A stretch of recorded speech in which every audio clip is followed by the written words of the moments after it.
Saya introduksi bahwa apa sih yang membuat event BCI Indonesia Open ini menjadi event terbaik dunia. Kita melihat dari 3 aspek sebetulnya.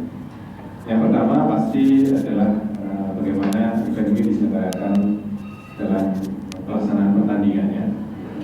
Kita terkenal pertandingan ini bisa berjalan dengan lancar, tertib, dan rapi. Itu salah satu yang jadi key point sendiri. Kemudian yang kedua, event ini adalah event satu terobosan di mana negara lain tadinya belum membuat konsep event seperti yang Indonesia buat. Jadi olahraga ini dikemas dalam bentuk kita menamakannya adalah sportainment, ya, sport entertainment sebetulnya. Jadi kita memberikan pembelajaran buat masyarakat bahwa mereka kalau melihat olahraga tidak hanya bisa menikmati olahraganya saja, tapi juga bisa mendapatkan suatu hiburan yang bisa dinikmati bukan oleh hanya pencipta olahraganya, tapi juga oleh keluarga. Konsep itu yang kita kembangkan. That's why di area yang sama itu ada pertandingan, ada entertain, karena nanti di luar mungkin di dalam ada pertandingan, di luar bisa menikmati hiburan, ada musik, ada games ya. Dan juga kalau pastinya kalau orang manusia berkumpul dan tidak jauh-jauh pasti mencari makanan ini. Itu juga kita siapkan. Dan satu hal yang memang membuat kita jadi baik adalah atmosfer dari para penonton. Ini yang kalau dulu orang main di Indonesia ditakuti, tapi sekarang justru orang main di Indonesia itu dirindukan. Ya, kalau kita ketemu dengan pemain-pemain top dunia, mereka mengatakan kalau datang Indonesia itu memang satu hal yang luar biasa. Ya, exciting sekali buat mereka datang ke sini. Jadi karena masyarakat Indonesia dengan hiruk pikuknya seperti itu, kita dikenal sebagai bangsa yang sportif, ya. Supporter yang sportif. Jadi siapapun yang bermain baik pasti itu akan didukung. Nah ini terkait dengan saya kira tahun ini juga tidak berbeda. Yang berbeda adalah dibanding tahun sebelumnya ada 2 hal yang membedakan. Yang pertama dari sisi prize money-nya. Kalau dulunya hanya 800.000 US dollars, tahun ini menjadi 900.000 US dollars.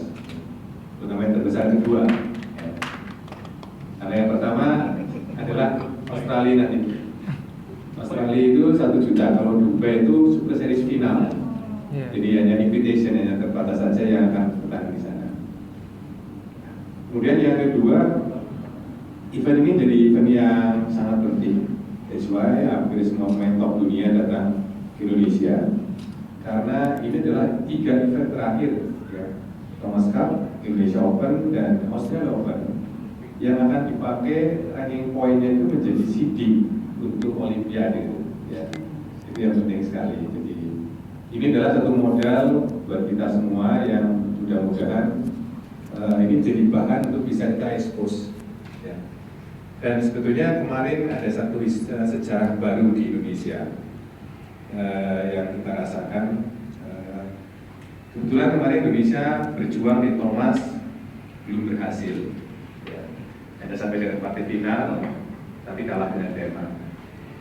Jujur pada waktu karena kebetulan saya jadi CDM-nya, jadi Indonesianya, ada khawatiran dari diri saya setelah tim saya gagal di final bahwa kita akan dibully biasanya, dinistakan oleh masyarakat melalui media.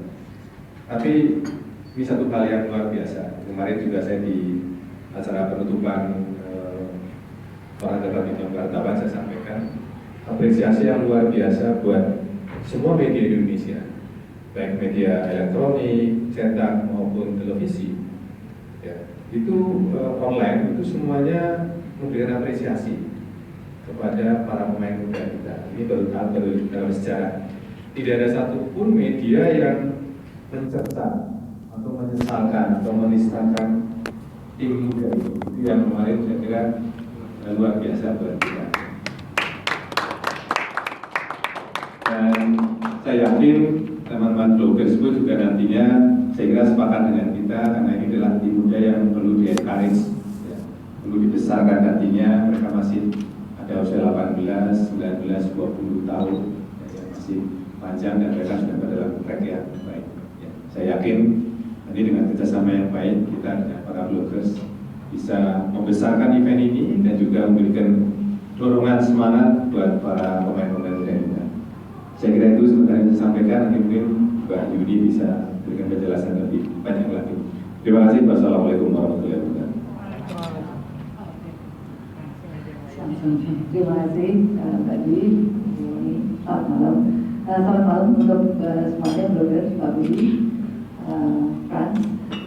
Terima kasih untuk kesempatannya untuk bisa hadir di sini.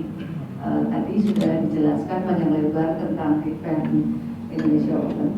Kalau buat tim Indonesia sendiri sih, Thomas Uber itu jadi batu loncatan menurut kami, karena memang kalau dari segi pemain tunggal materinya masih memang seperti yang dikatakan Pak Budi, masih muda, 19 tahun, harus menjadi penentuan nasional. Kayaknya tidak gampang ya, tapi bersyukur mereka sudah bisa sampai di tahap itu. Mereka mengatakan setelah kejuaraan ini pastinya mereka menambah pengalaman yang begitu banyak, karena ini adalah pengalaman di bergu dan pertarungannya nggak gampang, negara yang dibawa. Jadi saya kira setelah lolos dari sini mentalnya bertambah baik dan kita tunggulah pembuktiannya di Indonesia Open ya. Kalau yang putra, kalau yang putri memang masih ke nggak disebut putrinya kan, saya pemain mantan tunggal putri, saya menyebut tunggal putri. Kalau putri generasi kita seperti Fitriani, seperti Gregoria kemarin sudah bisa ya, Anda sudah bisa mengalahkan beberapa pemain tunggal ketiga berarti ya Pak. Tunggal ketiganya pemain-pemain Thailand, pemain Korea di penyisian, itu juga satu kemajuan lah. Kalau untuk tunggal putri kan nggak bisa diukur secara harus juara seperti Susi, seperti Mia gitu. Itu orang yang lahirnya jarang-jarang yang begitu punya bakat yang luar biasa gitu. Tapi yang jelas tim Indonesia siap lah untuk menghadapi Indonesia Open, karena Indonesia Open ini merupakan event, kalau buat kami pemain Indonesia, event yang bergengsi, event yang didukung benar-benar sama satu Istora sama yang di rumah juga. Jadi beda feelingnya memang kalau main Indonesia Open. Dan targetnya kita itu 3, jadi ganda putra, ganda putri, ganda campuran tuh benar. Terus kalau untuk tunggal putra dan tunggal putri, kita berharap mereka bisa bikin kejutan, karena belum diunggulkan, sudah pasti ketemunya unggulan dulu nanti di turnamen ini, karena 10 besar dari ranking teratas wajib dan harus ikut di turnamen ini, sudah pasti persaingannya berat. Tapi harus diakui dan memang jujur, enggak tidak.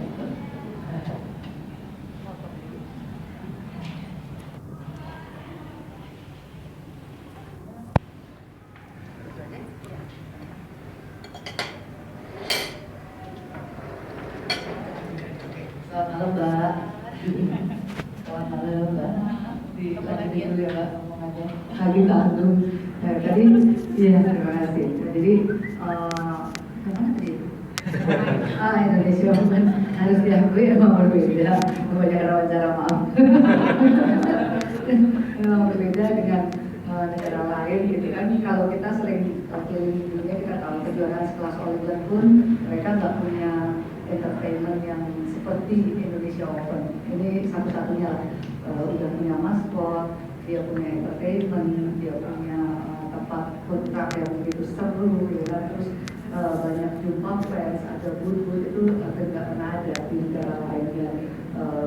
Secara konsisten tiap hari selalu ada entertainment baru gitu kan ya di sekeliling itu. Jadi memang kejuaraan ini menurut saya ya pantas lah kalau disebut sebagai kejuaraan yang terbaik di dunia. Dan nggak cuma pemain yang excited ke sini, pelatih, manajer itu juga senang datang ke Indonesia Open karena banyak ininya, hiburannya gitu dan menarik turnamennya. Mungkin dari saya begitu dulu.